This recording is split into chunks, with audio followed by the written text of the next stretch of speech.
పొందుతాననుకుంటున్న చిట్టినాయుడు గారు ఎవరైతున్నారో ఆ చిట్టినాయుడు గారికి మరి తప్పకుండా నేను చెప్పాల్సిన మాట ఒకటి ఉన్నది.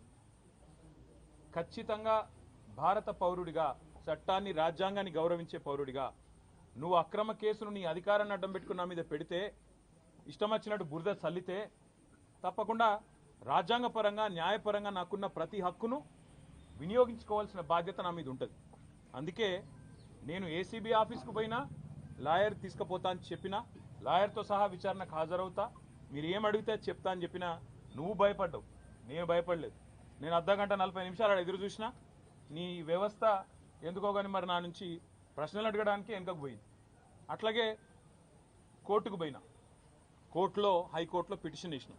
ఏమని? ఇది అక్రమ కేసు, ఎఫ్ఐఆర్ తప్పు, ఎఫ్ఐఆర్ అనవసరపు సెక్షన్లు, అక్కరలేని సెక్షన్లు ఇష్టం వచ్చినట్టు పెట్టినారని చెప్పి వాదించినాం. సరే, కోర్టు ఏ కారణం చేతనైతే, ఎందుకంటే న్యాయ వ్యవస్థ మీద మాకు సంపూర్ణమైన గౌరవం ఉంది, న్యాయమూర్తుల మీద సంపూర్ణమైన విశ్వాసం కూడా ఉంది. ఇవాళ హైకోర్టులో మాకు తీర్పు కేవలం క్వాష్ పిటిషన్ కొట్టేసినారు. దానికే కొంతమంది ఎంత సంతోషపడిపోతున్నారంటే, కాంగ్రెస్ వాళ్ళు ఏదో నాకు ఉరిశిక్ష చేసిండ్రు, లేదా నేరారోపణ అయిపోయింది, రుజువు అయిపోయింది, మొత్తం కేసే అయిపోయింది అని చెప్పి సంకలు గుద్దుకుంటా ఉన్నారు. ఆ సన్నాసులకు నేను చెప్పేది ఏంటంటే, ఇది స్టార్టింగే, ఇప్పుడే ఇంత ఆగమైతే ఎట్లా? మేము ఆల్రెడీ హైకోర్టులో ఏదైతే క్వాష్ పిటిషన్ కొట్టేసిండ్రో దాని మీద సుప్రీంకోర్టుకు పోయినాం. సుప్రీంకోర్టులో మ్యాటర్ ఉన్నది. ఇప్పుడు అది ఎప్పుడు వస్తుందో వస్తుంది. అది సుప్రీంకోర్టు ఎట్లా నడుస్తుందో ఆ పద్ధతి ప్రకారం 2 రోజుల్లోనో 3 రోజుల్లోనో వారం రోజుల్లోనో ఎప్పుడు వస్తుందో వస్తుంది. అక్కడ కూడా న్యాయ పోరాటం చేస్తాం. అట్లాగే నిన్న మీరు ఏదైతే నా హక్కులకు భంగం వాటిల్లే విధంగా వ్యవహారం చేసినారో, నేను విచారణకు చట్టాన్ని గౌరవించే పౌరుడిగా హాజరై అక్కడ ఏ సమాధానం అడిగినా చెప్తానని పోయినప్పుడు లాయర్లతో రావద్దంటారు. నేను చెప్పిన మీరు దొంగలు, ఎందుకంటే మీరు గిట్లనే చేసింది ఇదివరకు కూడా. పాపం మా పట్నం నరేందర్ రెడ్డి ఆయన ఇయ్యని స్టేట్మెంట్ ఇచ్చినట్టు బుకాయించి వెంటనే మీడియాలో లీకులు ఇచ్చే దౌర్భాగ్యులు మీరు. నేను నమ్మను మిమ్మల్ని, మా లాయర్ బరాబర్ ఉండాలని అడిగిన.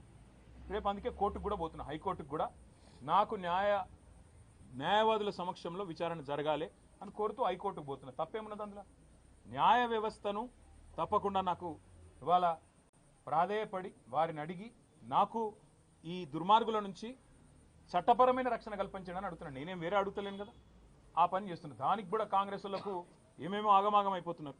ఇక కొంతమంది మంత్రులు అయితే వాళ్ళే న్యాయమూర్తులు అయిపోతున్నారు, వాళ్ళే శిక్షలు వేస్తున్నారు, వాళ్ళే చెప్పేస్తున్నారు నెక్స్ట్ ఏం జరగబోతుంది, ఇదేమవుతుంది, అదేమవుతుంది. వాళ్ళకి నేను చెప్తా ఉన్నా, ట్రయల్ మీడియాలో జరగదు, ట్రయల్ సెక్రటేరియట్లో జరగదు, ట్రయల్ మంత్రుల పేషీల్లో జరగదు, ట్రయల్ న్యాయస్థానాల్లోనే జరుగుతుంది. గతంలో మీరు ఇట్లాంటివి అనుభవాలు ఎదుర్కొన్నప్పుడు మీరు కూడా కోర్టుకే పోయినారు, మేము కూడా ఇప్పుడు కోర్టుకే పోతున్నాం. దానికి ఇంత గగురుపాటు ఉలికిపాటు ఎందుకో మంత్రులకు నాకు అర్థం కావడం లేదు. మళ్ళా చెప్తా ఉన్నా, అరపైసా అవినీతి కూడా జరగలేదు, రూపాయి అవినీతి కూడా జరగలేదు. మళ్ళీ చెప్తా ఉన్నా, తెలంగాణ కోసం, తెలంగాణ ఇమేజ్ను ఆకాశం అంత ఎత్తుకు తీసుకుపోవడం కోసం, భారతదేశంలో మాత్రమే కాదు ప్రపంచ పటంలో హైదరాబాద్ని ఒక విశ్వనగరంగా ప్రతిష్ఠించడం కోసం తీసుకున్న నిర్ణయం తప్ప ఏమీ ఆశించి కానీ మీలాగా ఏదో వెనకాల గుడుపుటాన్ని చేసుకొని చేసిన పని కానే కాదు.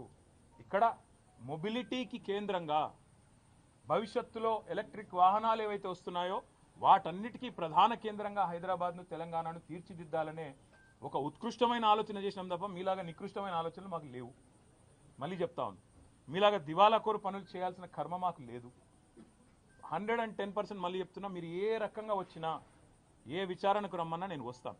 ఎల్లుండి 9వ తారీఖు నాడు కూడా లాయర్లతో మరి రేపు హైకోర్టు రిలీఫ్ ఇస్తే, నాకు అవకాశం ఇస్తే, హైకోర్టు మా వాదనను మన్నిస్తే, లాయర్లను అనుమతిస్తే లాయర్లతో పోతా, అటెండ్ అవుతాను. ఈడీ కూడా పిలిచింది 16వ తారీఖు నాడు, తప్పకుండా వారి దగ్గర కూడా పోతాను. వారు కూడా ఏమడిగినా సమాధానం చెప్పడానికి నేను రెడీగా ఉన్నాను. నాకు దాపరికము లేదు, నాకు దాయాల్సింది కూడా ఏం లేదు. నిజాయితీకి ధైర్యం ఎక్కువ. తప్పకుండా నేను ముమ్మాటికి ఒక తెలంగాణ బిడ్డగా, రేషం గల్ల బిడ్డగా, ఏ తప్పు చేయని, అనా పైసా అవినీతి చేయని బిడ్డగా చెప్తా ఉన్నా, ఏ విచారణ అనేది ఎదుర్కోవడానికి నేను సిద్ధం. ఇందులో శశబిషలు లేవు. ఈరోజు కొంతమంది ఏదైతే శునకానందం పొందుతున్నారు, ఏదో జరిగిపోయింది, వాళ్ళకు కూడా నేను చెప్తా ఉన్నా, ఇది కేవలం ఆరంభం మాత్రమే. ఒక మీ పిటిషన్ను, మీ విచారణను కొనసాగించుకోమని చెప్పింది హైకోర్టు తప్ప, హైకోర్టు ఏమీ నాకు శిక్ష వేయలేదు, నేనేం నేరం చేసినా అని చెప్పలేదు, లేదా నేనేదో తప్పు చేసినట్టు అంతకంటే చెప్పలేదు, కనీసం స్కామ్ అన్న మాటను కూడా వాడలేదు. కాబట్టి నేను పాత్రికేయ మిత్రులను కూడా కోరుతా ఉన్నా, ఇదిగో పులి అంటే అదిగో తోక, దయచేసి ఆగం కాకండి. ముఖ్యమంత్రి నోట్లకెళ్ళి వచ్చేటి అన్నీ వేదవాక్కులు కావు, ఆయన చెప్పేటి ఆయన ముఖ్యమంత్రి ఆఫీస్ వెళ్ళి వచ్చేటిదన్నీ లీకులన్నీ అవేమి భగవద్గీత సూక్తులు కావు. చాలా చాలా లీకులు ఇస్తూ ఉన్నారు, ధైర్యంగా డైరెక్ట్గా చెప్పే ధైర్యం లేదు. నేను ఇంకొక మాట అడుగుతున్నా, మాకు ప్రత్యామ్నాయం ఏముందండి? అసెంబ్లీ సమావేశాలు జరుగుతున్నాయి, మేము అడిగినాం చర్చ పెట్టు అసెంబ్లీలో అని, నువ్వు పారిపోయినావు, నీకు నన్ను ఎదుర్కొనే ధైర్యం లేదు. ఈ కేసు విషయం 4 కోట్ల ప్రజల ముందు చర్చ పెడదాం రాయనాయన అంటే రాలేదు. ఇప్పుడు కూడా అడుగుతున్నారు రేవంత్ రెడ్డి, మొగాడివైతే నువ్వు మొగాడివైతే నీ జూబ్లీ హిల్స్ ప్యాలెస్లో చర్చ పెట్టు, లైవ్ టీవీలు ఇట్లనే పెట్టు, నేను వస్తా, ఇవ్వలేందో ప్రజలు చూడండి, నో ప్రాబ్లం. తర్వాత నువ్వు ఏసీబీ పంపుతావా, ఈడీ పంపుతావా, ఇంకోటి పంపుతావా, దానికి కూడా హాజరవుతా, నాకేం అభ్యంతరం లేదు. కానీ నేను తప్పు చేయలేదు, చేయలేదు, అనాపైస అవినీతి చేయలేదు. కాబట్టి ఆ ధైర్యంతోనే చెప్తున్నా, న్యాయస్థానాల్లో న్యాయ పోరాటం చేస్తా. ఒకవైపు న్యాయ పోరాటం చేస్తూనే ఈరోజు ఉదయం నుంచి మా నాయకులు పాపం చాలామంది, వందలాది మంది వివిధ నియోజకవర్గాల నుంచి ఇక్కడికి వచ్చినారు. వారందరికీ ముందుగా నా ధన్యవాదాలు. వారందరికీ నేను ఒకటే చెప్పాను, నేనేం చెప్పినా అంటే, మీరు వాళ్ళు ఏం చేసినా మీరు పట్టించుకోకండి. ఈ కేసు విషయంలో వాళ్ళ ఇంట్రెస్ట్ ఫార్ములా ఈ, మా ఇంట్రెస్ట్ ఫార్మర్. ఆయన ఇంట్రెస్ట్ ఫార్ములా, మా ఇంట్రెస్ట్ ఫార్మర్. మేము రైతు భరోసా గురించే మాట్లాడతాం. నువ్వు డైవర్షన్ కోసం ఏం చేస్తున్నావు మాకు తెలుసు, నీకు తెలిసిందే కాదు. ఒకటి డిస్ట్రాక్షను, డిసెప్షన్, ఈ మూడే తెలుసు నీకు. డిస్ట్రాక్షను, డిసెప్షన్, విధ్వంసము, అటెన్షన్ డైవర్షను, మోసం. ఇది కాంగ్రెస్ నైజం. అందుకే నేను అనేది, ఇవాళ రైతులు 70 లక్షల మంది రైతులు ఎదురు చూస్తూ ఉన్నారు, మాకు ఎప్పుడు వస్తుంది రైతు భరోసా? కేసీఆర్ సార్ 12 సార్లు ఇచ్చిండు, చిట్టినాయుడు గారు ఒక్కసారి కూడా ఇవ్వలేదు, ఈసారన్నా ఇస్తాడా, మాట నిలుపుకుంటాడా సంవత్సరం తర్వాతనన్నా అని తెలంగాణ రైతులు ఇవాళ కళ్ళు కాయలు కాసేటట్టు చూస్తున్నారు. వాళ్లకు న్యాయం చేయడానికి కొట్లాడమని చెప్పి మా నాయకులందరికీ చెప్పిన. నా గురించి మర్చిపోండి, న్యాయ పోరాటం నేను చేస్తా, నేను తప్పు చేయలేదు, ఆయన నేను చేయలేడు. ఆయన ఎన్ని రకాలుగా కక్ష సాధింపు ప్రయత్నం చేసినా ఏమీ సాధించలేడు, శోధించలేడు. మీరు దయచేసి రైతుల సబ్జెక్టు మాత్రమే మాట్లాడండి అని ఉదయం నుంచి నన్ను కలిసిన ప్రతి నాయకుడికి నేను చెప్తా వచ్చింది. పార్టీ నిర్మాణం మీద దృష్టి పెట్టండి, 6 గ్యారంటీల అమలులో ప్రభుత్వం ఫెయిల్ అయిన విధానం మీద దృష్టి పెట్టండి.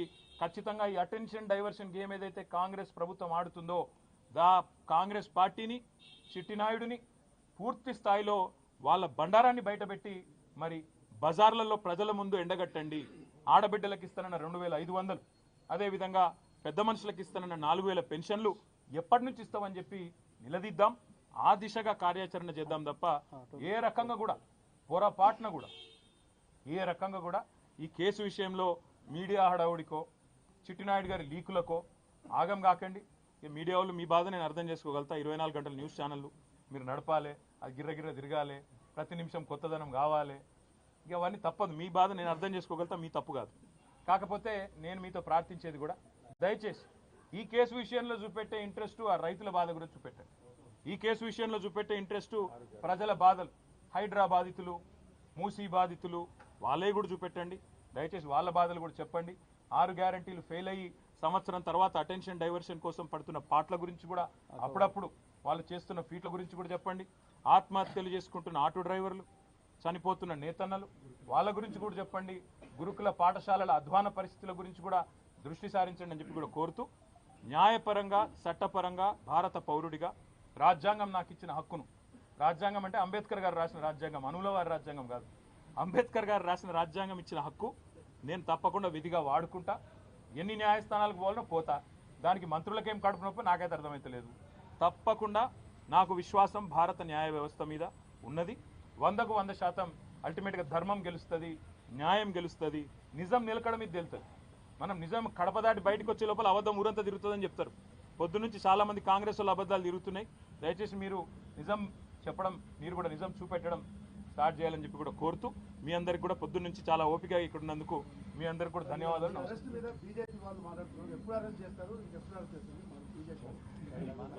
నేనేమంటున్నా అంటే, అది మీరు బీజేపీ కాంగ్రెస్ వేరని మీరు అనుకుంటారేమో, నేను అనుకుంటలేదు. ఇక్కడ బీజేపీయే రక్షణ కవచం లాగా కాంగ్రెస్కు పనిచేస్తున్నది. బీజేపీ కాంగ్రెస్ ఏ టీము బి టీము, ఎవరు ఏ బి టీము మాకు తెలియదు. కానీ ఇవాళ మొత్తం ఇట్లా అలుముకొని ఒకరినొకరు మంచిగా పెనవేసుకున్న బంధంతో కలిసి పని చేస్తున్నారు. ఆయన కేసు పెడతాడు, ఇక్కడికి వెళ్ళి కాకిరి బీకిరిలో వీళ్ళు స్టార్ట్ చేస్తారు. ఇవన్నీ మాకు కొత్త కాదు, ఇవన్నీ గతంలో కూడా చూసినాం, భవిష్యత్తులో కూడా చూస్తాం. ఇద్దరిని గతంలో చిత్తు చేసి 2 సార్లు అధికారంలోకి వచ్చినాం. భవిష్యత్తులో కూడా ప్రజల ఆశీర్వాదంతో, ప్రజల దయతో కేసులు ఎదుర్కొంటాం న్యాయ వ్యవస్థ ద్వారా. ప్రజాక్షేత్రంలో ఈ 2 పార్టీలను కూడా ఎదుర్కొంటాం. Thank you.